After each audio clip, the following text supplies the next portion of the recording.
Hello friends, welcome to my channel the extensive portal. दोस्तों, अगर आप मेरे चैनल पर न्यू हैं, इसे अभी तक सब्सक्राइब नहीं किया है तो सब्सक्राइब कर लें। आज जो मैं आपके लिए वीडियो लेकर आया हूं दोस्तों, इसमें जो बैंकर्स हैं, जो सर्विस में हैं और जो रिटायर हो चुके हैं, उन सब के लिए 11th बीपीएस में क्या क्या पॉइंट्स हैं, किस किस पॉइंट का होना चाहिए था और इसमें नहीं है, कौन कौन से ऐसे पॉइंट्स हैं जिस पर आईबीए ने डिस्कशन की, उसे अपने कंसिडरेशन में लिया। और जब 22 जुलाई 2020 को एमओयू साइन हो रहा था तो उसमें उसे कंसिडर नहीं किया। ये देखिए, मैंने लिस्ट बनाई हुई है दोस्तों। इसमें जो है आगे अगर आप वीडियो को देखेंगे तो डीप डिस्कशन मैंने बताई है कौन कौन से खास तौर पर रिटायरीज़ के लिए जो पॉइंट्स हैं जो होने चाहिए थे, जो उनकी जेन्युइन डिमांड्स हैं, क्या क्या डिमांड्स हैं बैंकर्स की, वो उसको कंसिडर नहीं किया है। देखिए, स्टार्ट करता हूँ मैं इस वीडियो को।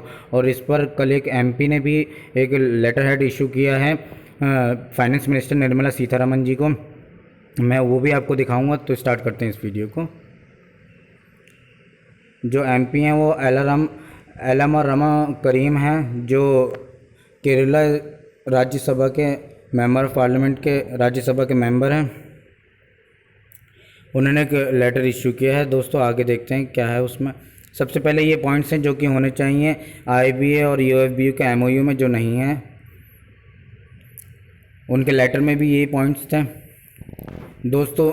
सबसे पहला पॉइंट ये है, जो एमओयू साइन हुआ है उसमें बैंकर्स जो कि रिटायर्ड हो चुके हैं या रिटायर्ड होने वाले हैं, जो सर्विस एम्प्लॉयज़ हैं, उनकी कोई भी जेन्युइन डिमांड उससे रिफ्लेक्ट नहीं होती। कोई भी बैंकर इससे खुश नहीं है। दूसरी बात, 10th बीपीएस में 2% लोड फैक्टर जो दिया जा रहा था उस पर उससे स्पेशल अलाउंस क्रिएट हुआ था जिस पर डीए भी मिलता था, बट वो रिटायर्ड स्टाफ के लिए रैंक नहीं किया गया, मतलब उससे रिटायर्ड स्टाफ के लिए नहीं दिया गया, ये सिर्फ वर्किंग एम्प्लॉयज़ के लिए दिया गया। ये पॉइंट इसलिए रेस किया गया है क्योंकि अब 11th बीपीएस में भी सेम यही कंडीशन हो रही थी। आईबीए ने डिस्कस किया था मर्जर पर स्पेशल अलाउंस का बेसिक के साथ, लेकिन एमओयू जिस दिन साइन हुआ उस दिन इसके डिस्कशंस का कोई आउटकम निकल कर नहीं आया। इसके साथ साथ इस लेटर के थ्रू, इस वीडियो के थ्रू मैं ये कहना चाह रहा हूँ कि आईबीए को बेसिक में स्पेशल पे का मर्जर करना चाहिए और उसको रिटायरमेंट बेनिफिट्स के लिए भी अप्लाई करना चाहिए, ताकि रिटायरीज़ जो हमारे भाई दोस्त जो रिटायर हो रहे हैं उनको भी इसकी फैसिलिटी मिल सके। IBA clearly refuse to go beyond 2.5% load factor. दोस्तों, इस पर भी पहले से डिस्कशन चल रही थी, लोड फैक्टर पर बात हो रही थी कि ज़्यादा से ज़्यादा हो जाएगा, ये 4% से भी ऊपर चले जाएगा, लेकिन आईबीए ने इसे 2.50% से ऊपर करने पर क्लियरली मना कर दिया है। इसलिए मैंने इस पॉइंट को भी पॉइंट आउट किया है और ये लेटर में भी पॉइंट किया है एमपी ने। जो पीएलआई कॉन्सेप्ट है वो कम्प्लीटली अगेंस्ट है। जो भी वर्कमैन एंड ऑफिसर्स हैं उनकी इच्छा के अनुरूप नहीं है, उनके अगेंस्ट उन्होंने इसको रिफ्यूज़ किया लगातार, लेकिन फिर भी यूएफबीयू और बैंकर्स यूएफबीयू और आईबीए आपस में समझौता करके इसे एमओयू में ले आए हैं, जबकि एमओयू में कुछ और बातें होनी चाहिए थी जिसका हमें इंतज़ार था।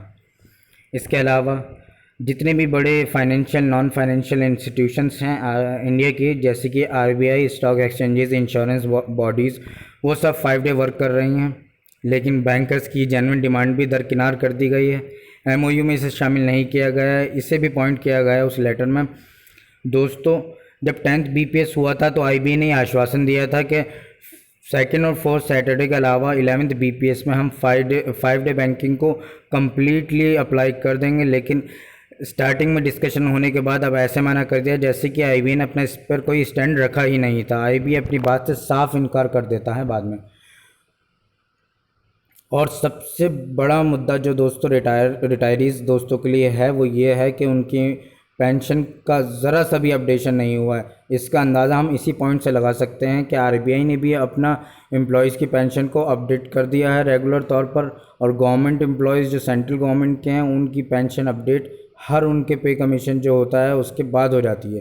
अभी 7th पे कमीशन, ऐसे ही जब 8th पे कमीशन होगा उसके तुरंत बाद उनकी पेंशन भी as per the agreement update हो जाती है। बट बैंकर्स एम्प्लॉयज़ हम ऐसे हैं जिनकी पेंशन 1995 में इंट्रोड्यूस हुई थी विद रेट्रोस्पेक्टिव इफेक्ट फ्रॉम 1986 से, जो चले आ रही है, 1995 को 1993 की पेंशन अपडेशन सर्कुलर के अकॉर्डिंग जो चली आ रही है, उस एक्ट के अकॉर्डिंग वही चली आ रही है। अभी तक इसमें किसी भी तरीके की अपडेशन ना हुई है, ना इस पर किसी ने सोचा है, ना डिस्कस किया है। दोस्तों ये है वो सर्कुलर, वो लेटर जो 14 अगस्त 2020 यानी कल देर रात इशू हुआ है। श्रीमती निर्मला सीतारमण जी जो फाइनेंस मिनिस्टर हैं इस टाइम पर भारत सरकार में, जो एलामाराम करीम मेंबर ऑफ पार्लियामेंट हैं केरला राज्यसभा में, उन्होंने ये सारे पॉइंट्स इसमें बताए हैं। आप चाहें तो इसका स्क्रीनशॉट ले सकते हैं, लेकिन मैंने इसके जो इम्पोर्टेंट पॉइंट्स हैं वो अलग अलग डिस्कस करके आपको बता दिए हैं। दोस्तों ये इसका सेकंड पेज है, आप चाहें तो इसे भी रीड आउट कर सकते हैं। अच्छा friends, thanks for watching this video and subscribe my channel the extensive portal.